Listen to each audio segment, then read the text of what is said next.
ग्वालियर में दिल्ली पुलिस द्वारा एक यूथ कांग्रेस नेता को हिरासत में लेकर दिल्ली ले जाया गया है, जिसको लेकर कांग्रेस में भी हलचल मच गई है। बताया जा रहा है कि हिरासत में लिए गए यूथ कांग्रेस नेता दिल्ली में भारत मंडपम में चल रहे एआई इंपैक्ट समिट में हुए कांग्रेस विरोध प्रदर्शन में शामिल था। दिल्ली पुलिस को अंदेशा है कि इस तरह के प्रदर्शन से देश की छवि खराब करने का प्रयास किया गया है। दरअसल दिल्ली के भारत मंडपम चल रहे एआई इंपैक्ट समिट कार्यक्रम के दौरान यूथ कांग्रेस के कार्यकर्ताओं ने विरोध प्रदर्शन किया था। कार्यक्रम के फुटेज व आधारों पर यूथ कांग्रेस के कार्यकर्ताओं की तलाश में दिल्ली पुलिस कार्रवाइयां कर रही है।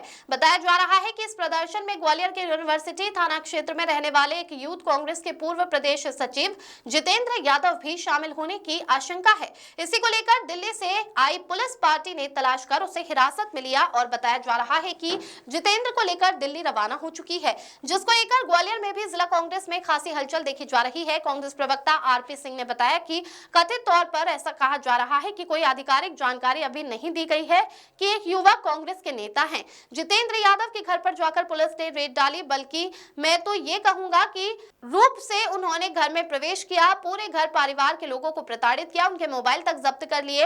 लगता ही नहीं कोई कानूनी व्यवस्था है, पूर्ण अराजकता का माहौल बना हुआ है। उन्होंने कहा कि सुबह से हम लोग शहरी कांग्रेस जिलाध्यक्ष, ग्रामीण जिलाध्यक्ष, सभी लोग थाने, एसपी कार्यालय से लेकर क्राइम ब्रांच सहित अन्य स्थानों पर चक्कर लगा रहे हैं, लेकिन कहीं कोई जानकारी सही से नहीं दे रहा है। ऐसा लग रहा है कि कोई आतंकवादी जैसी हरकत हुई है। यदि कोई छात्र कथित तौर पर किसी आंदोलन में शामिल है, किसी तरह का कोई आरोप भी है, तो परिवारों का अधिकार है कि वह इस बात को जाने कि उनके बच्चे को लेकर जा रहे हैं, उनका बच्चा उचित है कि नहीं। हालांकि इस मामले को लेकर पुलिस के पदाधिकारी भी कैमरे के सामने कुछ भी कहने से बचते नजर आए। ग्वालियर से विकी शर्मा की रिपोर्ट। जो युवक है यूथ कांग्रेस को बता रहा है कि दिल्ली पुलिस की गई, क्या वजह थी, क्यों लिखी है? देखिए, एक छात्र नेता हैं जितेंद्र यादव, कथित तौर पे ऐसा कहा जा रहा है कि वे किसी प्रदर्शन में शामिल थे। इस वजह से दिल्ली पुलिस ने आकर रात को, बल्कि मैं कहूँगा अनाधिकृत रूप से उनके घर में प्रवेश करके उनके परिवार वालों को प्रताड़ित किया, उनका फ़ोन वोन छीन ले गए, उस बालक को उठा ले गए और सुबह से उनका पूरा घर परेशान है ये जानने के लिए कि उनका बच्चा कहाँ है, कौन ले जा रहा है। क्योंकि ये तो अधिकार है हर व्यक्ति का, मुझे लगता है इस देश में, कि वो जान सके कि उसके खिलाफ क्या कार्रवाई हो रही है। अभी कथित तौर पे जो चीज़ें कही जा रही हैं, बल्कि अब हम एक बार मानते भी हैं कानूनी रूप से आरोपी भी हो सकता है शायद वो, लेकिन जिस प्रकार का माहौल पूरे देश में हो गया, अराजकता का, कोई भी आ रहा है गुंडागर्दी कर रहा है। विगत दिवस भी देखिए आप किस प्रकार से भाजपाई नेताओं ने कांग्रेस के कार्यालय में घुस के मारपीट की, तोड़फोड़ की और सरकार चुप है, मौन है। तो लगता है कि प्रजातंत्र तो बचे ही नहीं, कानूनी व्यवस्था भी पूर्ण रूप से भारतवर्ष में समाप्त हो गई। पूर्ण अराजकता का माहौल जैसा लग रहा है। क्या नाम था युवक का और किस पद पे था कांग्रेस? जितेंद्र यादव वो प्रादेशिक स्तर के नेता है, अभी वो आईवाईसी इंडियन यूथ कांग्रेस में काम कर रहे हैं, वो जो हमारे नेता हैं। क्या आरोप लगाए गए इस पे? नहीं, अभी तो कुछ स्पष्ट ही नहीं किया, पुलिस के द्वारा कोई स्पष्टीकरण नहीं दिया गया, बस सीधे अनाधिकृत रूप से उठा लिया गया है। क्या आरोप है क्या नहीं, उनके परिवार तक को सूचित नहीं किया गया।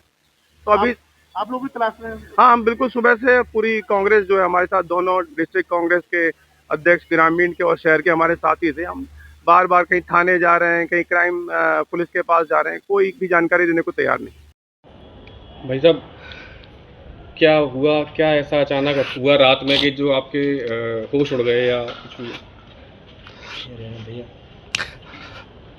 रात में पुलिस आई 1:30 बजे करीब। वो तो ऐसे पकड़ ले गए थे, कोई बहुत बड़ा क्राइम कर गया है। अच्छा, तो ये भावुकता के पल आप जो आ रहे हैं अभी, अचानक से ऐसा क्या हुआ कि कितनी बार पुलिस आई? रात में आई साहब 1:30 बजे उसको मतलब ऊपर चढ़ गए, 2-3 इस लोग को फांद के यहाँ लॉक लगा था। ऐसा कोई वो नहीं था, हमको कुछ तो पता ही नहीं था। ऊपर पहुँच गए, अरे गेट खोलो, गेट नहीं खोल रहे तुम, इतनी देर हो गई, ये हो गया वो हो गया, मतलब एक धौंस झपट सी, दादागिरी सी। बोले वो CSP साहब खड़े थे, बोले आप गेट खोलो। ऊपर सारे कमरों ऊपर चले गए, उसको ले आए पकड़ के, 1-2 चांटे भी मार दिए उसने। फिर ले गए और सुबह फिर वो ले गए, बोले आप थाने आ जाओ। मैं कहाँ आया भैया बता दो। बोले यूनिवर्सिटी थाने आ जाओ। तो मैंने भैया को फ़ोन कर दिया और कुछ नेता भी आ गए थे, तो फिर वो थाने पहुंच गए। थाने मिलने नहीं दिया, वैसे फ़ोन से बात करा दी कहीं से, फ़ोन से बात कर लो, वो अपने फ़ोन से करा रहे थे बस। उसके बाद बस ये कि सवेरे फिर वो दिल्ली पुलिस आ गई। अच्छा। वो भी ऊपर सब जगह ऊपर पलंग के वो सब बिथे लगे। मैंने भैया ऐसी क्या है क्या? अरे आपको पता नहीं है कि मैंने हमें कुछ नहीं पता, आप बता दो ना हमें क्या दिक्कत है। बोले साहब वो दिल्ली में वो उसने उधम किया है। मैंने क्या किया है? बोले वो 10 लोगों ने वो किया है। तो मैंने कहा आप वो तो दिल्ली वो पहले यहाँ की पुलिस लगी, कौन लगी पता नहीं है मेरे को। फिर बोले वो तो चले गए थाने, उसके बाद फिर लौट के आ गए। बोले अपनी मोबाइल दे दो, तो हमारी मोबाइल ले गए। फिर वो थाने में टीआई साहब ने फिर वापस ले लिए, फिर वो भिजवा दिए उनने। आपके फ़ोन ले गए थे? मेरा भी ले गए। अच्छा। मेरा ले गए, बहू का ले गए, उसकी मैयों का ले गए। मैयों छोटा मोबाइल है तो उन्हें मैंने यहीं देख लो कुछ हुआ तो क्या, उसमें कोई अपना कुछ था ही नहीं, तो अपन को पता ही नहीं है, क्या कहोगे। तो अभी आपको कोई सूचना है कहाँ है बच्चा आपका? मेरे को ऐसी वो तो बता रहे हैं कि ले गए हैं, दिल्ली पहुंच गया है। अब ये अपन को सही न तो उससे बात कराई, न बात किसी ने करने दी, मतलब ये है। आपने किसी अधिकारी वगैरह से चर्चा की? नहीं, मैंने तो किसी से नहीं करी। सुबह नेता आ गए थे, ग्रामीण अध्यक्ष, शहर अध्यक्ष और जी अपने प्रवक्ता वो आरपी सिंह और भी पार्षद जी और भी 10-5 लोग। तो वो उन्होंने कही कुछ वो वहाँ गए, पूछताछ करी, अब कौन से मिले, उन्होंने कि नहीं अब कोई दिक्कत नहीं है, जाने दो। अब हमको तो साहब अभी तक किसी ने बताया ही नहीं है कि कहाँ है बच्चा हमारा।